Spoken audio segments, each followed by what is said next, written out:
در مؤسسه دولتی آثارخانه ملی زیر عنوانی از تاریخ کینوی تاجیک در دایره سینما جشنواره یکمی بین‌المللی دوشنبه تاج سامان نمایش افتتاح گردید که در آن از فاند آثارخانه ملی نزدیک 60 عدد عکس‌ها برآورده شدند که با واسطه آنها روند نواربرداری، لحظه‌های خاطرماند و تاریخ 20 فیلمی مربوط به حیات مردمی تاجیک پیشنهادی تماشابینان گردیدند. گزارش در این خصوص.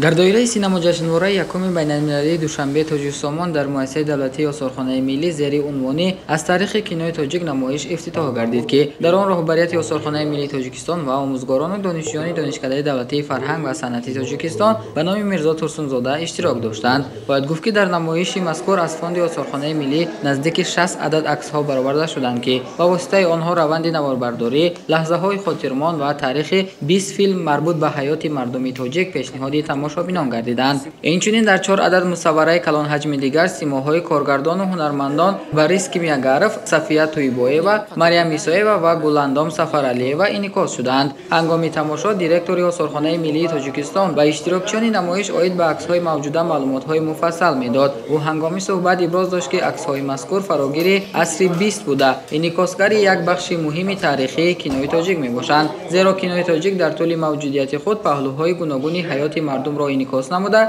فرهنگ ملی و خاطره تاریخ را به نسل‌های بعدی باقی گذاشته است. همزمان ذکر کرد که در تاریخ کینوی تاجیک کامیل یورماتوف، باریس کیمیاگارف و طاهیر صابیرов از زمره کارگردان‌های مشهور میباشند که سزاوار اعتراف جهانی گردیدند. تصادفی رمزناک است که کینوی جهانی و کینوی تاجیک تاریخ خود را از آمدن قطار شروع نمودند، یعنی آمدن اولین قطار مسافرکش از شهر ترمیز به شهر دوشنبه در تاریخ 11 سپتامبر سال 1929 و ثبت ویدیویی و کینا نمودن آن آغاز کینوی تاجیک میباشد. مورد به ذکر خاص است که همه ساله 16 اکتبر همچون روز کینوی تاجیک تجلیل می‌گردد. ضمناً آغاز تاریخ کینوی تاجیک با فعالیت کامیل یورماتوف سخت علاقه‌مند بوده. آن نخستین کینورژیسور ملی میباشد. در این ردیف حقوق با شرف اولین فیلمی تهیه کرده کامیل یورماتوف در سال 1932 بوده. فیلم مهاجری که سال 1934 زیر کارگردانی او ثبت گردیده است، برجسته‌ترین فیلم بدیعی به آوازی تاجیک میباشد. باید ذکر نمود که کینوی تاجیک همچون یک از پدیده‌های فرهنگی ملی وظیفه مقدس خود را در نزد مردم خویش تا اندازه اجرا کرده است و امروز هم همین هدفها پیش آن قرار دارند. باید گفت که نمایش مذکور تا 31 اکتبر سال 2023 ادامه می‌یابد.